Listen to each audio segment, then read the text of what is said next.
Olá, que Deus abençoe você. Nós estamos meditando na Bíblia em ordem cronológica e vamos dar continuidade à carta do apóstolo Paulo a Tito, no capítulo 2, a partir do versículo 6. E hoje ele está falando aos jovens e mais outros exemplos também. Bom, como sempre eu peço que você dê o seu gosto, partilhe esse vídeo e vamos começar com a nossa oração. Meu Deus, ilumina o nosso entendimento e fale com cada um de nós e abençoe essa pessoa que está tirando um tempinho dela para poder meditar na tua palavra. Eu sei que ela tem muitas necessidades e peço que o Senhor, meu Pai, venha atendê-las e venha abençoar essa pessoa com a tua força, com a tua paz, que assim seja. Então, Tito 2, versículo 6. Exorta semelhantemente os jovens a que sejam moderados. Comentário: jovens. É na juventude que o ser humano precisa fazer importantes escolhas que definirão seu futuro. É nesse momento também que é bombardeado com os mais diversos tipos de distrações, como festas, drogas, bebidas, jogos, pornografia, enfim, com um banquete farto, que entra cada vez mais cedo na vida dos jovens. Sem que percebam, os que se sentam a esta mesa e experimentam das suas iguarias se tornam dependentes dela e da satisfação passageira que elas lhe oferecem. Embora o jovem que conhece a Deus não vive isolado do mundo, ele se aparta das ilusões que o mal oferece. Dessa forma, não depende de suas emoções momentâneas para ser feliz, porque já tem a verdadeira alegria dentro de si. Paulo orienta o jovem a ser moderado, ou seja, a ponderar bem suas decisões para não permitir que as más influências destruam a sua vida. Moderados, eu lembrei de moderação, né? Nós temos que ser equilibrados em tudo que nós fazemos. Está errado você ter a rede social e você parar um tempo para olhar para ela. A questão é o tempo que você passa, né, nas redes sociais, porque além dos exemplos que o bispo deu, existe hoje uma infinidade de coisas que você usa o telefone, no smartphone ou o tablet, para você ficar entretido. Então, quantas horas você gasta nisso? Então, nós temos que estar sempre vigilantes nessa questão para não perder nenhuma chance de poder dedicar parte do nosso tempo também para Deus. 7. E tudo te dá, por exemplo, de boas obras na doutrina, mostra incorrupção, gravidade, sinceridade, linguagem sã e irrepreensível, para que o adversário se envergonhe, não tendo nenhum mal que dizer de vós. O comentário: em tudo te dá por bom exemplo. O melhor ensino que se pode oferecer é o exemplo. Diante de tanta corrupção, distorção da verdade em mentira e tantas condutas erradas, era exigido dos pastores que cuidavam das igrejas um padrão moral e comportamental tão distinto que pudesse envergonhar os adversários do verdadeiro e puro evangelho do Senhor Jesus. Discursos fervorosos acompanhados de condutas impertinentes não contribuem para a edificação da igreja. As palavras do bom líder têm credibilidade porque são condizentes com a sua conduta moral e espiritual. Ele guarda com temor os ensinamentos divinos e ensina às pessoas o que pratica. Por isso, ainda que em silêncio, sua integridade e sua sabedoria instruem os seus discípulos. E vou destacar aqui o finalzinho que ele diz: não tendo nenhum mal que dizer de vós, né? O nosso adversário, né? O Satanás não pode apontar o dedo dele sujo e dizer: olha, ele tem parte comigo porque ele faz isso, isso e isso.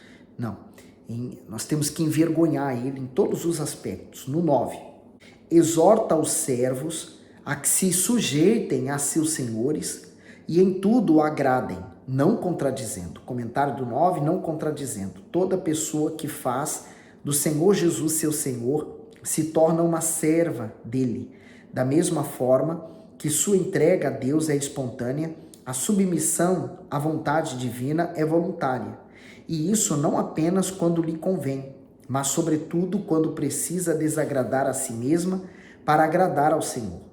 Ainda que contrariada ou humilhada, seja por pessoas, seja por circunstâncias, ela permanece fiel e temente ao seu Deus. Por temer ao Altíssimo, não se rebela contra ela ou contra as autoridades constituídas por ele. Tampouco murmura diante das situações que enfrenta. Antes, confia que se honrá-lo com seu caráter e com seu comportamento irrepreensível, ele também a honrará. 10. Não defraudando, antes mostrando toda a boa lealdade, para que em tudo seja um ornamento da doutrina de Deus, nosso Salvador. O comentário: não defraudando. O servo bom e leal não defrauda o seu senhor, ou seja, não engana nem tira proveito dele, para que o servo seja um ornamento da doutrina de Deus, ou seja, um referencial do Deus vivo. Ele precisa ser bom e fiel. O servo bom é aquele que tem habilidade no que faz e utiliza seus recursos e talentos para fazer tudo com excelência. E o servo fiel é aquele que tem bom caráter e obedece a cada ordem do seu senhor. Portanto, ser bom e fiel é ter habilidade e caráter. O bom servo utiliza os recursos que possui e busca aprimorar-se ainda mais para fazer um bom trabalho. Vive no espírito e investe todo o seu potencial para ser e fazer sempre o melhor em tudo, como se fosse para o Senhor e não para os homens. No 11, porque a graça salvadora de Deus se há manifestado a todos os homens, quer dizer, como ele falou para os jovens, para as mulheres, para os homens, para os servos, para os senhores. Então, a graça de Deus, sabe? A graça de Deus, ela é tão maravilhosa, né? É algo tão grandioso. Imagine, digamos que eu compro um presente para você muito caro. Me custou muito comprar aquele presente. E eu venho todo alegre, feliz e falo: olha, eu comprei isso aqui para você. Você olha para aquele presente, sabe o valor que ele tem e você fala: não, obrigado, eu não quero. É isso, né? Você fala assim: não, isso aí é muito caro, você gastou muito dinheiro nele. Como é possível você comprar algo desse para mim? Não, eu não quero isso. A graça é isso. É algo tão grande, tão glorioso, tão maravilhoso que Deus dá de graça. O que ele exige em troca? Que a minha vida seja dele. Só isso. Mas a graça que nos alcançou. No 12. Ensinando-nos que, renunciando à impiedade e às concupiscências mundanas, vivamos neste presente século sóbria e justa e piamente. Comentário: a graça salvadora. Deus manifestou a sua graça ao sacrificar seu Filho para a nossa redenção. Embora ninguém seja merecedor dela, a graça divina está ao alcance de todos os que creem no Evangelho e lhe obedecem. O acesso a ela só se tornou possível porque o Senhor Jesus fez a sua parte, mas cada um de nós tem que fazer a sua também. Isso significa renunciar à velha vida de pecados e passar a praticar o que é justo e correto aos olhos de Deus. Quando isso acontece, o Espírito Santo realiza o novo nascimento e capacita a pessoa a vencer suas fraquezas e debilidades. Por isso que a obra, de salvação, de regeneração, de novo nascimento, não depende do homem, depende única e exclusivamente de Deus. É claro que eu tenho que desejar isso, senão não funciona. 13. Aguardando a bem-aventurada esperança e o aparecimento da glória do grande Deus e nosso Salvador Jesus Cristo. O comentário do 13, a bem-aventurada esperança é a vida eterna. Essa é a maior promessa que todos os salvos almejam e aguardam, pois não é apenas uma simples esperança, mas uma feliz e abençoada esperança que nos é dada pelo Evangelho do nosso Senhor. Quando Jesus aparecer em toda a sua grandeza e majestade, os salvos não apenas o contemplarão, como também serão revestidos da sua glória. Por isso é preciso estar vigilante e preparado em todo o tempo, pois apenas um único descuido ou distração pode nos separar da eternidade junto ao Pai. Por isso que o Senhor Jesus nos ensinou a vigiar em todo o tempo, para não cairmos. 14. O qual se deu a si mesmo por nós, para nos remir de toda iniquidade e purificar para si um povo seu especial, zeloso de boas obras. Fala disto e exorta e repreende com toda autoridade. Ninguém te despreze. Comentário do 14. Se deu a si mesmo por nós. O sangue do Filho de Deus foi derramado para a expiação dos nossos pecados. Por isso, quem nega o sacrifício do Senhor Jesus não pode usufruir do resgate que ele pagou com a própria vida. Mas quem o recebe por seu Senhor e a ele se entrega por completo é purificado pelo seu sangue. Além disso, passa a integrar seu povo santo, separado por Deus para ser sua possessão especial, a fim de propagar as suas obras. Todo o evangelho agora, ele está centrado no Senhor Jesus e nessa graça que nós recebemos dele, né? O sangue de Jesus que nos lava, que nos purifica, ele nos reconciliou com Deus. Então, essa é a mensagem central do evangelho. Agora, Tito capítulo 3. Admoesta-os a que se sujeitem aos principados e autoridades, que lhes obedeçam e estejam preparados para toda boa obra. O comentário do 1, que se sujeite aos principados e autoridades. Essa é uma referência aos governadores e às autoridades constituídas. As lideranças governamentais, públicas e privadas são instituídas por Deus. Diante disso, como cidadãos e membros de uma sociedade, precisamos nos sujeitar às autoridades e às leis estabelecidas. Isso não exclui o direito dos que servem a Deus de não aceitarem uma ameaça contra os princípios da sua fé. Porém, enquanto houver respeito a Deus e a sua palavra, é nosso dever dar um bom testemunho e de forma amigável estabelecermos boas relações, contribuindo assim para a propagação do evangelho. Então, isso é uma coisa que marca o cristianismo, né? Aqueles que eles respeitam, né, todos os cargos políticos de pessoas, autoridades, enfim. O 2, que a ninguém infame, nem sejam contenciosos, mas modestos, mostrando toda a mansidão para com todos os homens. O comentário: a ninguém infame. O péssimo hábito de falar mal e criticar os outros faz parte da natureza humana desde o princípio. Para muitos é como vício do qual não conseguem se libertar.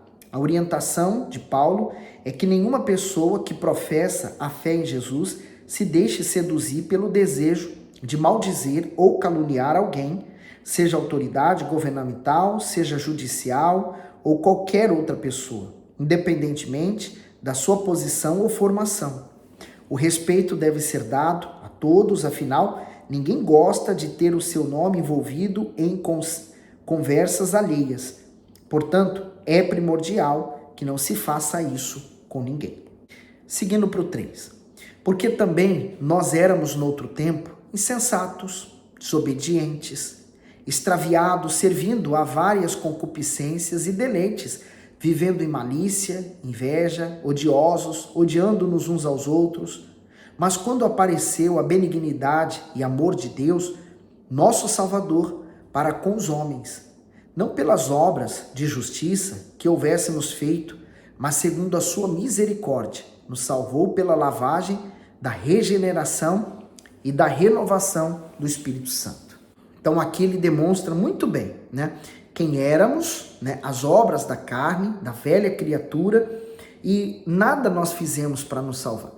Não tivemos nenhum mérito, né, dizer eu mereci receber a graça, né, as minhas boas obras me fizeram merecer a salvação. Não, nenhum ser humano merece, mas ele recebeu e, como ele falou, nos salvou pela lavagem da regeneração e da renovação do Espírito Santo. Quer dizer, a palavra de Deus nos lava, né, daquela velha criatura, da velha natureza, e nos leva a Cristo, né, uma renovação pelo Espírito, que abundantemente no 6, ele derramou sobre nós por Jesus Cristo, nosso Salvador, para que, sendo justificados pela sua graça, sejamos feitos herdeiros segundo a esperança da vida eterna. Então, justificados, porque mesmo sendo pecadores, fomos lavados dos nossos pecados, portanto, justificados.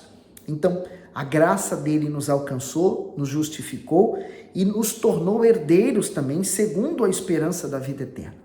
Não apenas justificado, mas também herdeiro. A bênção é muito grande. No 8. Fiel é a palavra, e isto quero que deveras afirmes, para que os que creem em Deus procurem aplicar-se às boas obras. Estas coisas são boas e proveitosas aos homens. O comentário: aplicar-se às boas obras. Paulo orienta Tito a transmitir a mensagem da salvação com segurança. A firmeza de suas palavras, além de expressar a confiança de quem pratica o que ensina, encorajaria os cristãos a se aplicarem a produzir boas obras.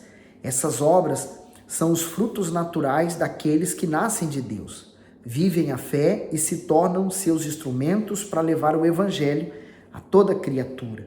Então, veja, fiel é essa palavra. Deus é fiel. O homem, ele é variável, né? Ele sempre está em sombra de dúvidas, mas Deus não. E nós devemos pregar essa palavra, espalhar essa semente. 9. Mas não entres em questões loucas, genealogias e contendas, e nos debates acerca da lei, porque são coisas inúteis e vãs. No 9, o comentário diz coisas inúteis e vãs. Os falsos mestres tinham prazer em discutir ideias, pois gostavam de defender seus pensamentos mesquinhos e suas doutrinas heréticas. Paulo alertou Tito a não se envolver em tais questões, as quais o apóstolo considerava loucas. Por isso, não adiantava nada ele debater a lei ou discutir opiniões. Da mesma forma, todo cristão deve ter consciência de que a Bíblia é a única literatura capaz de produzir verdadeiras transformações. Suas palavras têm o poder de penetrar na mente humana e trazer além do conhecimento dos pensamentos divinos e libertação espiritual. As Escrituras mostram o único caminho possível para que o homem chegue a Deus. Assim, a assistência do Espírito Santo é essencial para que tenhamos o real entendimento das suas instruções e discernimento para não nos apegarmos à letra. Isso significa que não devemos nos atentar somente ao entendimento literal do texto sagrado, que leva à prática religiosa dos fundamentos divinos, mas absorver o seu espírito. Todo ensinamento que contraria a palavra de Deus deve ser rejeitado. A palavra de Deus é uma fonte que jorra para a vida eterna e está aqui jorrando nesse momento, né? E essa orientação, ela vale hoje também. Quantas pessoas gostam de discutir sobre religião, sobre temas, né? Eu lembro de um homem que veio falar para mim que Jesus foi casado. E ele queria, porque queria, batendo o pé no chão, dizendo foi. Eu falei, desculpa, a sua Bíblia, ela é uma Bíblia errada. Porque ele falou que estava na Bíblia. Eu falei, desculpa, eu li a Bíblia, mas nunca vi isso. E então, há pessoas que, infelizmente, estão vazias e acreditam nas suas próprias mentiras, né? A mentira que ela contou se tornou para ela tão verdade que até ela acredita.